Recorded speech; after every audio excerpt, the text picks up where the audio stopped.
मुंबई की धारावी देश के सबसे घनी आबादी वाले इलाकों में से एक है, जहां सिर्फ लोग नहीं रहते बल्कि हजारों छोटे बड़े कारोबार भी चलते हैं।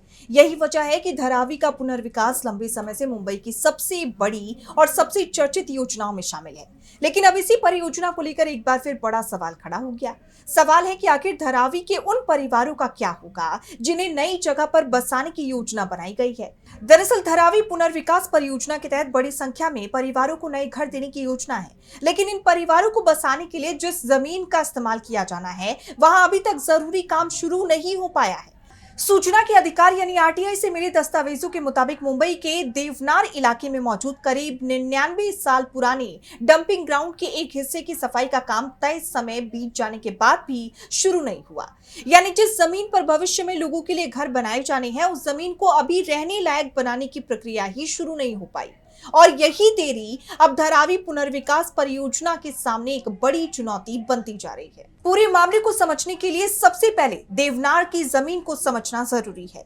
देवनार मुंबई का सबसे पुराना और बड़ा कचरा डंपिंग क्षेत्र माना जाता है। सालों से यहाँ कचरा जमा होता रहा है। ऐसे में जमीन के एक हिस्से पर पुराने कचरे को हटाना, जमीन को साफ करना और उसके बाद उसे निर्माण के लिए तैयार करना जरूरी है।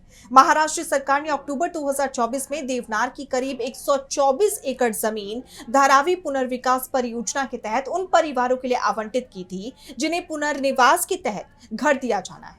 लेकिन समस्या यह है कि जमीन पर अभी भी पुराने कचरे का बड़ा हिस्सा मौजूद है। इस कचरे को हटाने के लिए सिर्फ मशीनें लगाकर सफाई करना ही काफी नहीं है। इसके लिए कई सरकारी मंजूरियां और सरकारी प्रक्रियाएं पूरी करनी होती हैं। जानकारी के मुताबिक इस काम को शुरू करने के लिए कुल 7 वैधानिक मंजूरियों की जरूरत है, लेकिन इनमें से 5 मंजूरियां अभी भी लंबित बताई जा रही हैं। यानी तस्वीर साफ है, जमीन आवंटित तो हो चुकी है, पुनर्वास के लिए जगह तय है, लेकिन उस जमीन को निर्माण के लिए तैयार करने वाला काम अभी मंजूरियों के इंतजार में अटका हुआ है। और यहीं से इस पूरे मामले में लाल फीताशाही यानी सरकारी प्रक्रियाओं में देरी का सवाल उठ रहा है। बताया जा रहा है कि जमीन की सफाई और पुराने कचरे को हटाने के लिए बायो माइनिंग की प्रक्रिया अपनाई जानी है।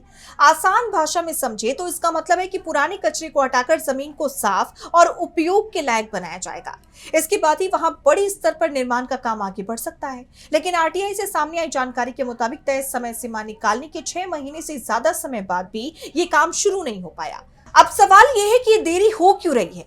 दरअसल इस काम के लिए जिस ठेकेदार कंपनी को जिम्मेदारी दी गई है, उसका कहना है कि उसे कुछ जरूरी मंजूरियों और प्रक्रियाओं के बारे में काफी देर से जानकारी दी गई।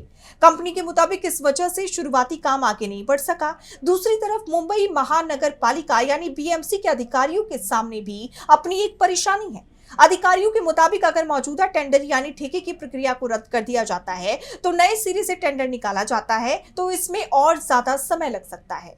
यानी मामला ऐसा है कि मौजूदा प्रक्रिया को आगे बढ़ाने में मंजूरियों की देरी हो रही है, और अगर इसे रद्द करके नई प्रक्रिया शुरू की गई तो समय और बढ़ सकता है। अब सवाल उठता है कि इसका सीधा असर किस पर पड़ेगा। तो इसका जवाब है धारावी के वो परिवार जिन्हें आने वाले समय में पुनर्वास के तहत घर मिलना है। क्योंकि जब तक देवनार की जमीन से पुराने कचरे को हटाया नहीं जाता, जमीन को समतल और सुरक्षित नहीं बनाया जाता, तब तक वहां बहुमंजिला इमारतों का निर्माण शुरू करना मुश्किल होगा। यानी एक तरफ धारावी में पुनर्विकास की योजना आगे बढ़ाने की बात है, तो दूसरी तरफ लोगों को बसाने के लिए तय की गई जमीन अभी अपनी तैयारी के इंतजार में है। लेकिन धारावी का मामला सिर्फ जमीन और घर का मामला नहीं है, इसके साथ ही लोगों की रोजी रोटी भी जुड़ी हुई है। धारावी को सिर्फ एक रिहायशी इलाका मानना सही नहीं होगा। यहाँ हजारों परिवार अपने घरों के साथ छोटे कारोबार भी चलाते हैं। चमड़े का काम, मिट्टी के बर्तन, कपड़ों से जुड़े काम, रिसाइकलिंग, खाने पीने का कारोबार और कई दूसरे छोटे उद्योग यहाँ लंबे समय से चलते आए हैं।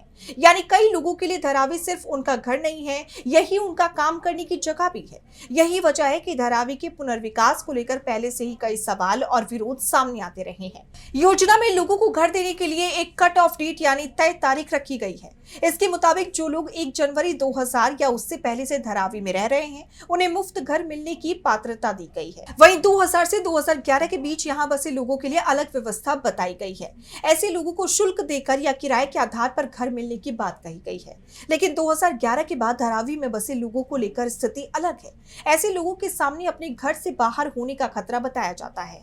यही वजह है कि पुनर्विकास की पूरी योजना में सबसे बड़ा सवाल ये भी है कि आखिर कितने लोगों को धारावी में ही घर मिलेगा और कितने लोगों को दूसरी जगह जाना पड़ेगा। योजना के मुताबिक जो लोग पात्र होंगे उन्हें धारावी में ही घर देने का वादा किया गया है, लेकिन जो लोग पात्र नहीं माने जाएंगे उनके पुनर्वास के लिए देवनार, कांजुर मार्ग और मुलुंड जैसी जगहों का इस्तेमाल किए जाने की बात सामने आती रही है। यहीं पर स्थानीय लोगों की चिंता और बढ़ जाती है, क्योंकि धारावी में रहने वाला व्यक्ति अगर कई किलोमीटर दूर किसी दूसरी जगह चला जाता है तो सिर्फ उसका घर नहीं बदलता, उसकी काम की जगह भी बदल सकती है, बच्चों का स्कूल बदल सकता है और सबसे बड़ी बात उसकी कमाई का पूरा तरीका प्रभावित हो सकता है। इसी एक एग्जाम्पल से समझिए। मान लीजिए किसी परिवार का छोटा कारोबार धारावी की किसी गली में चलता है। आसपास उसके ग्राहक हैं, पास में सामान पहुंचाने वाले लोग हैं और परिवार के सदस्य भी उसी जगह काम करते हैं। अब अगर उसे ऐसी जगह भेज दिया जाता है जहां उसके कारोबार के लिए वही माहौल नहीं है, तो सिर्फ नया घर मिल जाने से उसकी समस्या खत्म नहीं होगी। यही चिंता धारावी के कई कारोबारियों की बताई जाती है, खासतौर पर वो छोटे उद्योग जिनमें बड़े कमरे, खुली जगह या जमीन की जरूरत होती है। उनके लिए बहुमंजिला इमारतों में जाना आसान नहीं होगा।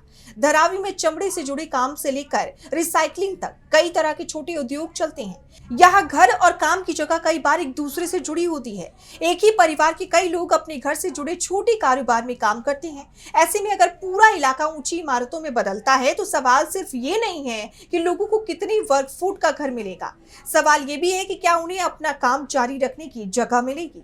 दूसरी ओर प्रशासन के सामने भी चुनौती कम नहीं है। एक और जरूरी मंजूरी पूरी करनी है, दूसरी ओर ठेकेदार के साथ चल रही प्रक्रिया को आगे बढ़ाना है। अगर टेंडर रद्द होता है तो नई प्रक्रिया में समय लगेगा और अगर मौजूदा प्रक्रिया आगे बढ़ती है तो लंबित मंजूरियों का इंतजार करना होगा।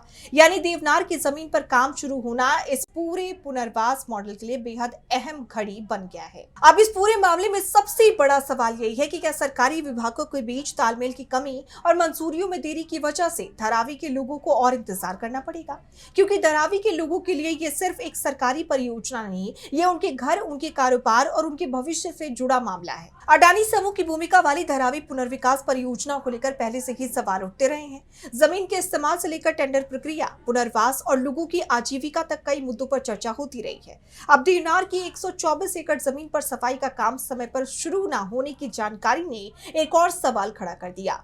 फिलहाल तस्वीर इतनी है कि धारावी को बदलने की बड़ी योजना के बीच देवनार की जमीन खुद बदलाव का इंतजार कर रही है। एक तरफ मुंबई को नई धारावी देने का दावा है तो दूसरी ओर पुनर्वास के लिए तय जमीन पर काम शुरू होने में देरी हो रही है। और जब तक पुराने कचरे से भरी जमीन साफ नहीं होती, उसे निर्माण के लिए तैयार नहीं किया जाता और जरूरी मंजूरियां पूरी नहीं होती, तब तक उन हजारों परिवारों का इंतजार खत्म होना मुश्किल दिखाई देता है, जिनकी नजरें इस पूरी परियोजना पर टिकी हुई हैं। अब देखना यही होगा कि सरकार लंबित मंजूरियों को कितनी जल्दी पूरा करती है, देवनार की जमीन की सफाई कब शुरू होती है और धारावी के लोगों को उनके घर और रोजी रोटी से जुड़े सवालों का ठोस जवाब कब मिलता है।